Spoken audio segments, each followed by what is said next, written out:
Alors aujourd'hui on se retrouve parce que j'ai foutu la merde. J'ai oublié complètement mon bloc disque en partant il y a 2 jours je crois. Et qu'est-ce qui s'est passé évidemment? Je pense que j'ai volé mon disque. Donc quand je freine j'ai des genres d'impulsions. Je sais pas si ça se voit mais ça freine, mais voilà, j'ai des tac tac tac au niveau du freinage. Donc très étrange, pas rassurant du tout pour prendre de la vitesse ou autre. Et du coup voilà, hein, je suis vraiment une tête de bite. Et là je pars vers chez un ami à moi qui est mécano moto, qui va regarder un petit peu parce que voilà, moi je m'y connais absolument pas en mécanique moto. Et je n'ose pas toucher de toute manière, donc voilà, j'ai regardé de moi-même hein, avec mes connaissances limitées, mais du coup pour moi il n'y a rien. Et donc ma déduction c'est un disque voilé, donc j'espère que ça va pas me coûter trop cher. Et évidemment je sais pas si vous avez vu ici, j'ai une fuite au niveau du bocal de frein avant. Ça je l'ai acheté comme ça tel quel, donc c'est pas dû à la chute, je l'avais déjà un peu au début. Donc j'ai demandé de regarder tout ça, donc voilà, hein, ça me saoule un peu mais bon c'est la vie, c'est comme ça.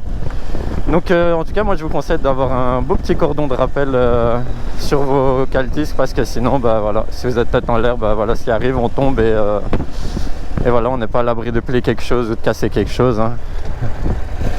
Et donc ici je vais jusqu'à Wavre me taper la route. Bon maintenant ça me fait plaisir parce qu'il fait bon, c'est juste dommage que c'est pour des raisons de casse et pas pour par exemple l'installation de mon petit silencieux arrière et autres détails sur la moto, parce qu'évidemment je vais passer par lui.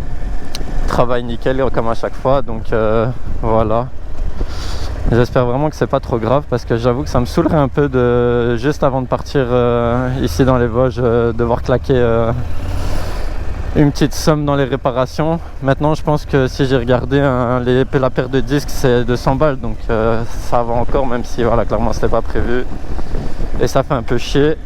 On fait avec, on assume ses bêtises hein. De toute manière il n'y a pas d'autre choix, donc voilà. Mais ça commence bien, ça commence bien. En tout cas je préfère 1000 fois ça qu'une chute bêtement, donc enfin bêtement, c'est une bête chute, mais vous m'avez compris, tu m'as compris. Je parle plus d'une chute en mode en roulant. Bon par contre je suis parti vraiment à la bonne heure, je me tape toute la circulation de BX. Donc ouais. Vu que j'ai pas trop le gros frein à l'avant, parce que là du coup je freine beaucoup du frein arrière, mais évidemment c'est pas la même puissance que le frein avant. Donc maintenant ça freine, donc honnêtement c'est bizarre, surtout que des fois ça freine un petit peu et puis des fois la poignée, enfin j'ai oublié comment on appelle ça, mais va un peu plus loin.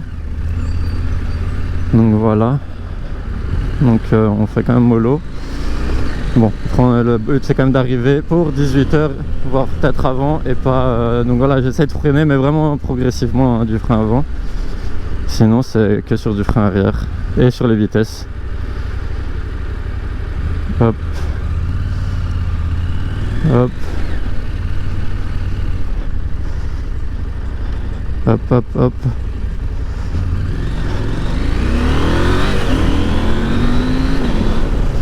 Shifter qui fonctionne de tonnerre, mais là voilà, je sais pas si tu vois ça, mais du coup mon avant il vibre, genre ça fait vraiment toc toc, j'ai vraiment ce sentiment que ça fait comme ça, donc vraiment comme si le disque était voilé. Et ça m'est déjà arrivé d'avoir un disque voilé sur la voiture et c'était vraiment la même sensation. Bon ici j'ai juste pas le guidon qui tremble, mais j'ai vraiment des sentiments d'impulsion, et que le frein n'est pas autant efficace qu'il est censé l'être, parce qu'il faut dire ce qu'est, ça mord bien normalement. Peut-être après aussi le liquide hein, qui manque, va savoir, honnêtement j'en ai aucune idée. Hop, le plaisir de la moto c'est trop bien pour ça par contre. Hop, donc je suis vraiment pas dans mes quartiers ici.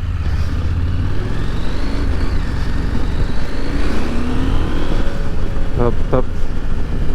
Ah ouais, aussi je voulais parler de ça.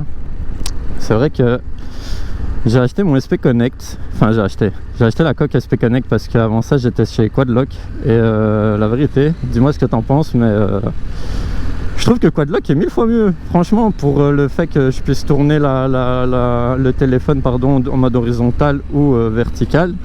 Parce qu'ici sur SP Connect j'ai vraiment l'impression, enfin du moins, que c'est juste vertical. Alors clairement hein, ça dérange pas. Ici j'ai la chance, c'est avec la Triumph que j'avais, en fait il l'avait acheté avec donc en métal, en alu j'imagine. Et donc je trouvais ça beaucoup plus joli, plus sobre, noir, sombre que le Quadlock. Voilà, il y a ce petit truc bleu qui est assez dérangeant. Et enfin dérangeant, on s'est compris, hein, c'est juste de l'esthétique maintenant. Donc voilà, mais salut à toi l'ami. Mais du coup j'ai voulu essayer les Speckconnect pour voir un peu ce que ça donne. En plus ils font des belles coques, donc évidemment j'ai pris la petite coque KTM pour me faire plaisir, hein. Et du coup, ben, en fait, franchement, c'est la même chose, hein. La vérité, ça fonctionne pareil, mais, je préfère Quadlock. Et je sais pas, je suis plus sur un Quadlock, surtout que là, j'ai un adaptateur en plastique par-dessus. Du fait que je pense que c'est un ancien Speckconnect, pardon, et que les nouveaux sont plus arrondis, la sortie à la... Donc, c'est pas deux lignes droites, c'est un peu plus arrondi. Et je pense que ben ça change tout. Du coup, ils te mettent un petit adaptateur en plastique, heureusement. Je peux pas l'acheter en plus parce que sinon, franchement, ça me ferait chier. Mais voilà, hop, le genre de situation où mon frein avant, ça me fait un peu peur.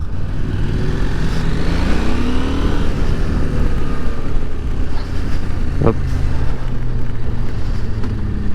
Bon, je sais pas si c'est vraiment autorisé de faire ça, mais ça passe donc on le fait, n'est-ce pas? Hop là. Je suis vraiment pas serein avec ce frein. Et j'ai du mal à mettre le neutre à chaque fois. Bon, pour mon 1m83, je suis un peu sur la pointe des pieds, alors que la selle elle est en mode basse, mais c'est pas grave. Je prends l'habitude et la moto chauffe assez bien dans les jambes, donc je trouve que en été, enfin je pense qu'en été ça va bien se sentir. On verra bien sur la suite, hein. Donc voilà, vas-y, je te laisse et je referai une petite vidéo sur le retour, hein, pour pas gâcher toute la batterie de la GoPro, et comme ça je ferai un retour sur ce que mon pote m'a dit. Ciao. Voilà, alors bonne nouvelle, enfin bonne nouvelle, mauvaise nouvelle, je sais pas, mais du coup j'avais raison, c'est bien un disque voilé, donc je m'attends à payer une petite histoire de 100-200 balles j'imagine. Donc ici il m'a donné l'idée, enfin il a eu l'idée pardon plutôt, de changer qu'un seul disque vu que la moto elle est neuve, elle a 3000 km je le rappelle. Et du coup de changer que le disque droit qui est voilé du fait du cale-disque, et donc de regarder un peu combien ça coûte si on arrive à avoir un disque KTM, parce que si maintenant c'est mieux d'acheter par paire, on va acheter la paire et changer les deux directement comme il se doit, parce que c'est ce qui est préconisé et conseillé. Donc voilà, on va faire avec ce qu'on a. Maintenant on va attendre un peu parce que il faut aller commander la pièce, voir. Donc d'abord il va se renseigner, et si maintenant il n'y a pas d'avantage à prendre une pièce pirate, on ira prendre chez KTM. Donc à ce moment là j'irai commander à Waterloo les disques KTM, et voilà, donc normalement ça devrait arriver certainement au courant de la semaine, la réparation. En tout cas il m'a dit que je pouvais quand même freiner même si c'était dérangeant, parce que évidemment c'est mieux que de finir dans le cul d'une autre voiture. Donc voilà. Et du coup ma ligne aussi, enfin le silencieux arrière que j'ai commandé est censé arriver la semaine prochaine. Donc voilà, maintenant on va bien rentrer tranquille à la maison, on va éviter de faire des conneries. Et pour le cale-disque, je pense que je n'en mettrai plus. Alors honnêtement, ou soit je mettrai mais avec un cordon, parce que je suis quand même assez tilté à ce sujet. J'ai trop peur de me faire voler à chaque fois, surtout à BX. Donc voilà, on verra bien, mais en tout cas, faut arrêter la tête en l'air, c'est la deuxième fois que ça m'arrive. Ça m'est arrivé avec ma première moto, la MT7, et maintenant avec la KTM. Donc on va éviter de faire ça à chaque moto, hein, parce que ce serait quand même la merde. Maintenant, peut-être installer avec le temps un roadlock, parce que c'était quand même mieux. Je l'avais avec la Triumph, et sur la Triumph c'était pas mal, ça fonctionnait pas mal. En tout cas ça t'évite d'oublier, parce que du coup tu sais même pas bouger la moto que dalle, tu vois. Alors que ici le cale-disque, le problème c'est que ça te laisse un peu le truc d'avancer un petit peu, etc. Donc on va éviter. Donc je dis d'éviter de rentrer dans les fesses, et c'est ce que je fais. Chapeau. Donc voilà, on rentre tranquillement, il fait déjà noir, les journées sont pas encore si longues que ça. Mais en tout cas il fait pas froid, franchement il fait encore assez bon je trouve. Donc voilà, on va rentrer tranquillement à la maison. Hâte d'installer cette ligne aussi, ce silencieux pardon, de la marque Exil, parce que j'ai regardé un peu les comparos sur YouTube, et donc avant il faut savoir que j'ai eu un Haro sur la MT7 qui était juste magique, ça faisait trop bien le bruit, et c'était une ligne complète par contre. Et ensuite j'ai eu du coup un Zard sur la Triumph qui est magnifique aussi, qui chante, mais c'était juste génial. Et qu'est-ce que tu fais cousin? Comme ça je sais un peu où je peux aller ou pas aller. Et du coup j'avais le Zard. Et maintenant j'ai commandé un Exil. Pourquoi? Parce que j'ai regardé des vidéos sur YouTube et honnêtement voilà, le Exil me paraissait pour le prix franchement celui qui faisait la meilleure sonorité.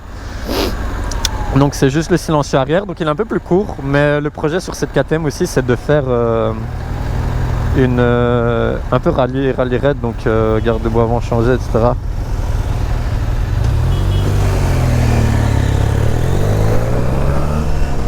On parle, on en oublie. Mais du coup, voilà, ouais, j'aimerais bien faire une moto de rallye raid. Enfin voilà, rallye raid c'est un grand mot, hein, mais j'aimerais bien faire une moto un peu style plus rallye, hein, donc la petite ligne courte. Parce que le Accra il est beau, mais le Accra il coûte 800 ou 900 balles, je crois. Donc j'ai pas spécialement envie de mettre ça pour une ligne. On va y aller mollo quand même avec les frères. Et du coup, j'aimerais bien changer le garde-boue, mettre un petit sabot moteur. Tout le tralala quoi. Maintenant ici voilà j'ai le top case etc pour les voyages, mais sur le long terme j'aimerais vraiment bien tenter l'off-road, donc voilà, ici c'est un peu tout. Et c'est tout ce que j'avais à dire pour aujourd'hui, hein. Donc on va voir si j'ai de l'inspi pour les prochaines vidéos, ce que je pourrais faire un peu, mais voilà j'ai quelques idées, déjà le voyage dans les Vosges et on verra bien par la suite, hein. Donc voilà, salut les gars, ciao.